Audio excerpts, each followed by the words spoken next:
Agora, um assunto muito especial que vocês vão achar extremamente interessante. Sabe aqueles conflitos que envolvem casais, sobretudo no que tange a guarda de filhos, partilha de bens e parecem sem solução? Ou aquele comportamento ruim que o seu pai tinha e que apesar disso você repete? Pois bem, nós vamos discutir agora essas e outras questões e falar sobre uma terapia com altíssimo poder. Poder de curar relacionamentos, de fortalecer as pessoas e de despertar a consciência. Se chama constelação. Ela é utilizada em hospitais, em empresas, com famílias, em ambientes de psicoterapêuticos, né? Com psicólogos e afins, e na justiça. Para falar sobre esse assunto, está aqui comigo o psicólogo Alziro Machado, ele que tem várias especializações e atua com essa técnica desde 2007. Tudo bem, Alziro? Essa terapia com altíssimo poder, como eu disse, de solucionar conflitos, o que ela é? O que é a constelação? Constelação familiar é uma abordagem desenvolvida por um filósofo alemão, Bert Hellinger. Ele percebeu ao longo desse desenvolvimento que existem três leis naturais, portanto universais, que regem, que atuam nos nossos relacionamentos de uma forma bem ampla, com tudo aquilo que faz parte da nossa vida. E uma vez que essas leis são violadas, a gente percebe os efeitos dessas violações. São como a lei da gravidade, você não vê, mas se você desafiá-la pulando do quinto andar, você vai ter consequências graves, né? Essas três leis são três leis muito simples e elas estão escritas em livros antigos, até como a Bíblia, por exemplo, que é o direito de pertencer, a necessidade de nós pertencermos ao sistema familiar, no caso a que eu me refiro. Há uma hierarquia que é natural, que acontece dentro de um sistema familiar e acontece também em outros espaços. E também uma necessidade de que haja um equilíbrio entre aquilo que eu dou e aquilo que eu recebo, né? O que eu tomo. É diferente de receber, porque às vezes eu recebo alguma coisa, mas não me aproprio da coisa recebida, né? Então isso é muito importante, especialmente o dar e o receber, que é onde está pautada a troca e é o fundamento que existe entre casais. Essa é a lei que os relacionamentos de casais estão pautadas. São essas três leis fundamentais que a gente trabalha em cima delas. Alziro, eu te disse agora há pouco, antes da gente entrar no ar, que eu tenho um parente que foi abandonado pelo pai quando na infância. Sim. E sempre condenou esse comportamento do pai dele. Mas assim que teve uma filha, ele repetiu o comportamento. Qual a explicação para isso? Pois é, isso não é tão incomum como se imagina. Aquilo que você abomina, tem comportamentos que você jura, promete que você não vai repetir, amanhã você está fazendo e se enchendo de culpa por ter feito. Essas repetições de padrões, elas são muito estranhas, parecem muito difíceis de ser explicadas, mas não é se a gente olhar para elas dentro dessa visão. Eu tive uma experiência pessoal dessa também, eu tinha uma certa dificuldade com meu pai, então eu tinha prometido internamente para mim que eu faria melhor quando eu tivesse filhos. E, na verdade, eu fracassei do mesmo jeito, até eu olhar para o meu pai de uma forma diferente, me reconciliar com ele. Acontece isso muito não só com o seu parente, mas acontece, por exemplo, uma moça que chega com uma queixa que os relacionamentos não prosperam, e ela vem, por exemplo, de uma mãe que rompeu com o pai dessa moça, com uma avó que rompeu com o avô, com as tias, e por lealdade ela não faz diferente, ela repete o padrão. E você pega padrões de doenças, padrões de comportamentos que se repetem às vezes de 4 gerações. O mais perceptível que nós notamos é especialmente entre 4 gerações, onde isso é mais intenso. Muitas vezes acontece isso também por uma lealdade invisível e estranha.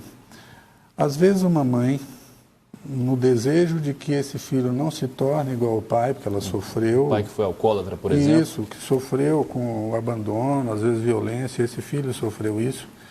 Então, de uma forma velada, às vezes de forma explícita, ela estimula para que o filho não se aproxime desse pai, para que não torne igual a ele.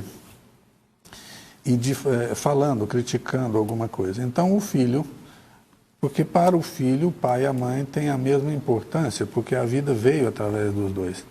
Então, uma demonstração de amor oculta, repetindo um padrão que foi criticado. Então, ele diz secretamente, vamos dizer assim, né? De forma velada. Então, ele está dizendo ao pai, está declarando o amor dele ao pai, dizendo, olha, por amor a você, eu repito o que minha mãe tanto criticou, né? Eu amo você. E é bom deixar claro para os nossos telespectadores que não se trata de religião, né, e nem de misticismo. Por exemplo, no campo da justiça, né, muitos conflitos entre casais, né, que se separam e na hora de compartilhar a guarda ou de dividir os bens, a constelação está gerando um efeito muito positivo, né, em termos de resolutividade de conflitos, né, e existe um juiz lá em São Paulo que iniciou isso, em São Paulo não, na Bahia, né? Na Bahia, sim. Que iniciou isso em 2012. Fala um pouquinho sobre essa área, como a constelação ela favoreceu. Sim, eu pude acompanhar o início desse movimento. O Sam Stork é um juiz, na época ele era da comarca de Amargosa, na Bahia, e ele começou a utilizar essa técnica naqueles conflitos de família, aqueles processos. Então, ele teve um índice de sucesso altíssimo, próximo de 100%, quase isso. E ele apresentou essa ferramenta num encontro que nós tivemos em dezembro de 2012 em São Paulo com Bert Hellinger. O Bert abraçou a ideia, gostou muito e desde então tem crescido, especialmente nas varas de família, porque quando você busca um acordo, você tende a extinguir aqueles processos, aquelas repetições de novos processos revisionais, não é? Onde, especialmente quando você olha, quando o casal está em conflito, em geral quem mais sofre são as crianças, que estão no meio daquilo. Então, quando eles conseguem ver a dor, o sofrimento que está provocando nos pequenos, isso tende a provocar um novo movimento, um movimento no sentido de conciliação, né? Então, essa mediação de conflito é muito válida com esses princípios. Nós temos aqui profissionais também que atuam nessa área. Eu tenho uma grande amiga que tenho o prazer de ser amigo dela. Pode falar o nome dela. Rosângela Montefusco, que também já vem trabalhando com essa técnica há alguns anos aqui nas varas de família com bastante sucesso. E é muito, muito interessante e tem crescido o interesse no meio judiciário por essa ferramenta. Mas eu digo mais, hoje está sendo usado em vários segmentos. Nós temos a utilização disso que nós chamamos na educação sistêmica. Só para abrir um parênteses, em São Paulo eu soube que tem cursos para juízes, né, advogados, promotores de justiça. Sim. E aqui em Goiás a gente ainda não tem isso, então fica a dica, né? Fica a dica, nós estamos organizando isso. Então, devo buscar minha amiga que está trabalhando com isso para a gente formatar isso, né? Tá, inclusive é o SAMI que está promovendo esses cursos e tem outras pessoas também envolvidas. Eu te disse também em off, a produção vai brigar comigo que eu vou estender essa entrevista um pouquinho, porque eu acho que ela é muito válida para os telespectadores. Esse caso foi, essa temática foi tratada pelo Fantástico e nessa matéria em que o Fantástico produziu, aqui também a gente não tem problema de falar de outra emissora, no caso a Rede Globo, uma situação em que o pai estava com a ex-esposa e o filho presente, o filho já da minha idade, mas o filho no início da intervenção, não é isso? Sim. Ele olhava para a mãe com um olhar de muito julgamento, assim, com um peso muito grande sobre a mãe. E no decorrer da sessão, né, da intervenção, o olhar dele mudou assim completamente. E aquilo, para quem estava assistindo, emocionou muito. Eu deixo até essa dica para os telespectadores, depois no YouTube tem Constelação, matéria do Fantástico. É fantástico, assim, a reação, a mudança de comportamento do filho, que deixa de julgar a mãe, porque ele achava que a mãe estava explorando o pai na partilha de bens, e ali a situação se harmoniza, né? A consciência desperta e o amor prevalece. Isso, essas 3 leis que eu falo, o Bert chamou isso de as leis do amor. E eu ainda brinquei com minha namorada ao assistir aquela matéria, e eu choro mesmo, eu me emociono. Eu também sou chorão pra caramba. E eu ainda disse a ela, e o garoto ainda ganhou um balanço, porque quando eles saíram, o garotinho estava balançando nas mãos do pai e da mãe. Foi uma matéria muito esse profunda. caso também estava na matéria. Exato. Eu gostei muito. Exatamente isso, sabe? O que se busca? nos alinharmos com essas leis tão simples e tão fundamentais para que a nossa vida se torne mais leve, né? Para que todos nós temos muitas dificuldades. Agora, nós não precisamos estar carregando problemas de outras pessoas, nós podemos criar a nossa própria realidade, a nossa própria identidade, né?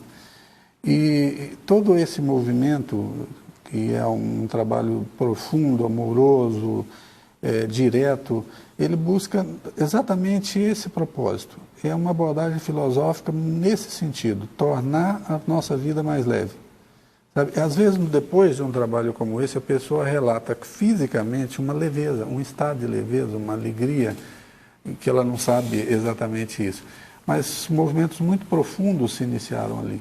Se ela não cura definitivamente aquela dificuldade, pelo menos aquela dinâmica que atua, que está por trás daquela dificuldade, salta aos olhos. Na medida que essa dinâmica é revelada, você tem a oportunidade de mudar a sua postura diante daqueles fatos. Para a gente concluir, Alziro, a gente falou de família, falou de justiça.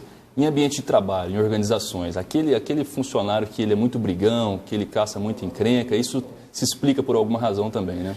Sim, a gente precisa ver o que está acontecendo. Geralmente, esses conflitos que aparecem nas relações de trabalho, que, aliás, é usado também nas organizações, né? Esse método está muito no âmbito da administração. Nós verificamos, então, que quase sempre isso são projeções das relações familiares. Eu diria algo em torno de 90%, quando você abre esse campo de percepção, você vê projeções da história familiar acontecendo no ambiente de trabalho. É um padrão também. Que se repete. Sim, geralmente um padrão ele se generaliza, é uma característica dos padrões. Certo. Foi uma satisfação ter o senhor aqui. Eu queria deixar o seu Facebook para que as pessoas que têm interesse em se aproximar mais da constelação, né, e possam, a partir de então, de repente, ser útil para a vida delas, né? Eu que lhe agradeço. Qual que é o seu Facebook, antes dos agradecimentos finais? Machado. Alziro Machado. Digitou lá, aparece o doutor Alziro Machado. Isso. Muito obrigado mesmo, fiquei muito feliz de entrevistar o senhor. Eu que agradeço. Eu digo sempre que eu sou um homem muito feliz de trabalhar numa coisa que me dá tanta alegria de fazer, né?